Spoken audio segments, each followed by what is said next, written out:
कस्बे में रामलाल नाम का एक व्यक्ति रहता था जो गांव में ठेला लगाकर पानी पूरी का धंधा करता था। रामलाल की पानी पूरी दूर दूर के गांव के लोग खाने आया करते थे। रामलाल एक दयालु स्वभाव का व्यक्ति था। गरीबों को वो मुफ्त में पानी पूरी खिलाया करता था। एक दिन रत्नापुर गांव का मुखिया रामलाल के पानी पूरी की तारीफें सुनते हुए अपने दो साथी भीमा और कालिया के साथ वहां पहुंचा। तुम्हारे पानी पूरी के चर्चे दूर दूर तक गांव में फैले हुए हैं रामलाल। मैं अपने आप को यहाँ आने से रोक नहीं पाया। ये मेरे दोनों साथी भीमा और कालिया है। अपने हाथ की बढ़िया पानी पूरी हम सबको खिलाओ।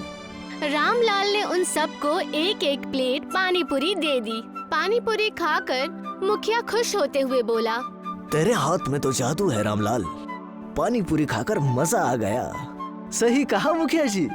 कई गांव में मैंने पानी पूरी खाई है, लेकिन ऐसी पानी पूरी का स्वाद कभी भी चखने को नहीं मिला। रामलाल, तुम हमारे गांव में ठेला क्यों नहीं लगाते? कालिया सही कह रहा है रामलाल। मेरा गांव तुम्हारे गांव से ज्यादा खूबसूरत है और वहाँ पर कामयाब व्यापारी भी रहते हैं। तुम्हारी पानी पूरी वहाँ खूब बिकेगी। तुम कहो तो मैं वहाँ पर तुम्हारे लिए एक अच्छी सी दुकान भी बनवा दूंगा। नहीं मुखिया जी, मैं अपना गांव छोड़कर कहीं नहीं जाऊंगा। मेरे गांव में भले ही आपके गांव जैसे मालामाल व्यक्ति नहीं रहते हो, लेकिन मुझे अपने ही गांव में शांति मिलती है।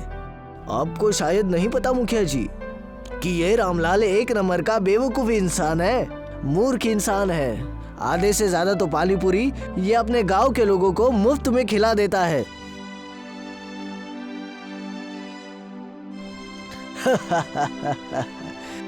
वो तो इसके कपड़ों की और ठेले की हालत बता रही है। अभी भी वक्त है रामलाल, ऐसे मौके बार बार नहीं आते। जीवन में पैसा कमाना बहुत जरूरी होता है। मुखिया रामलाल को तरह तरह के लालच देने लगा, मगर रामलाल ने उसकी बातें मानने से इनकार कर दिया। रामलाल, मैंने तुम्हारे पानी पूरी की जरा सी तारीफ क्या कर दी? तुम तो अपने आप को 30 बार खान समझने लगे। तुम्हारा अब ये पानी पूरी का ठेला ज्यादा दिन तक नहीं चल पाएगा।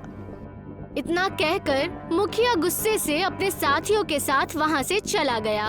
वो सीधा रामलाल के गांव के मुखिया सत्तू से जाकर मिला। और सुनाओ सत्तू भाई, क्या हालचाल है तुम्हारे गांव के? अरे मेरे गांव के हालचाल क्या लेने आए हो मुखिया? हालचाल तो तुम्हारे गांव के अच्छे हैं। तुम्हारे गांव में तो तरक्की ही तरक्की है। मेरे गांव के लोगों को तो 2 वक्त की रोटी भी बहुत मुश्किल से मिलती है। तुम्हारे गांव के रामलाल की पानी पूरी तो बहुत मशहूर है। दूर दूर से गांव के लोग सिर्फ और सिर्फ रामलाल की पानी पूरी खाने को ही आते हैं। इसमें तो कोई शक की बात नहीं है मुखिया जी। उस बेचारे का पानी पूरी का ठेला अच्छा चलता है। यही तो मैं बात तुम्हें समझाने आया हूँ सत्तू। मेरी बात गौर से सुनो। तुम्हारा गांव तुम्हारे वजह से नहीं, बल्कि रामलाल की वजह से मशहूर है। दूर दूर से गांव के लोग बस उसकी ही पानी पूरी खाने को आते हैं। अगर ऐसा ही हाल रहा तो वो दिन दूर नहीं कि गांव वाले आपस में मिलकर रामलाल को ही मुखिया बना दे। रत्नापुर गांव के मुखिया की बात सुनकर सत्तू बेहद बुरी तरह से घबरा गया। बात तो तुम बिल्कुल सही कह रहे हो मुखिया। इस बारे में तो मैंने कुछ सोचा ही नहीं। तुमने तो मुझे टेंशन में डाल दिया। मुझे बताओ इसका हल क्या है? मैं ऐसा क्या करूं कि मेरे गांव का नाम मेरी वजह से मशहूर हो जाए? सीधी सी बात है, तुम्हारे गांव का नाम पानी पूरी की वजह से मशहूर है। तुम शहर से कुछ अच्छे पानी पूरी बनाने वाले को पकड़ लाओ और अपने गांव में एक बढ़िया रेस्टोरेंट खोल लो। जब रेस्टोरेंट खुल जाएगा तब रामलाल की पानी पूरी कौन खाने आएगा? हमारे मुखिया जी बात तो सही कह रहे हैं सत्तू भाई। आपको उनकी बात मान लेनी चाहिए। हमारे सारे गांव वाले हमारे मुखिया जी की ही बात मानते हैं। और देखो, हमारे गांव में तुम्हारे गांव से ज्यादा तरक्की है। तुम दोनों बिल्कुल सही कह रहे हो। मैं कल ही शहर जाकर पानी पूरी बनाने वालों को पकड़ कर लाता हूँ और यहाँ अपने गांव में रेस्टोरेंट का निर्माण करता हूँ और उस रेस्टोरेंट का नाम मेरे ही नाम से होगा, सत्तू रेस्टोरेंट। सत्तू की बात सुनकर रत्नापुर गांव का मुखिया मुस्कुराता हुआ वहां से चला गया। मुखिया अपने साथी कालिया से बोला, इसे राजनीति कहते हैं कालिया। अब तुम देखना, ये रामलाल आज से सत्तू मुखिया की आंखों का कांटा बन गया है। कुछ ही दिन में इस रामलाल का नाम खत्म हो जाएगा। आपके दिमाग का तो जवाब नहीं मुखिया जी। कुछ दिनों के अंदर ही अंदर सत्तू मुखिया ने गांव में एक बेहद अच्छे रेस्टोरेंट का निर्माण कराया और शहर से एक बेहद अच्छे पानी पूरी बनाने वाले को अपने गांव में बुला लिया। कुछ ही दिनों बाद गांव के सारे लोग उसके रेस्टोरेंट में जाकर पानी पूरी खाने लगे। अब सत्तू के ठेले पर कोई भी नहीं आता था। अब बेचारा सत्तू दिन भर पानी पूरी का ठेला लगाकर अकेला धूप में खड़ा रहता और शाम तक उसकी पानी पूरी खराब हो जाती। कुछ दिनों बाद निर्मला रामलाल से बोली, आपको अपना ठेला किसी दूसरे गांव में लगाना चाहिए, अपना ठेला किसी दूसरे कस्बे में लगाना चाहिए। हम तो सड़क पर आ गए। तुम सही कहती हो, मुझे अपनी पानी पूरी रोज शाम के वक्त फेंकनी पड़ती है। तभी रामलाल के घर का दरवाजा कोई खटखटाने लगा। रामलाल ने दरवाजा खोल दिया। उसने देखा बाहर एक बूढ़ा व्यक्ति खड़ा था।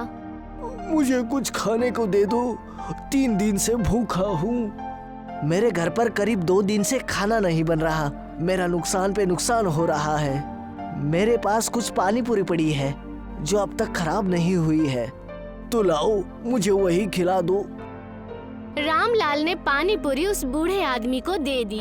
देखते ही देखते वो बूढ़ा व्यक्ति रामलाल की सारी पानी पूरी खा गया और उसने एक पोटली रामलाल को पकड़ा दी। ये क्या है?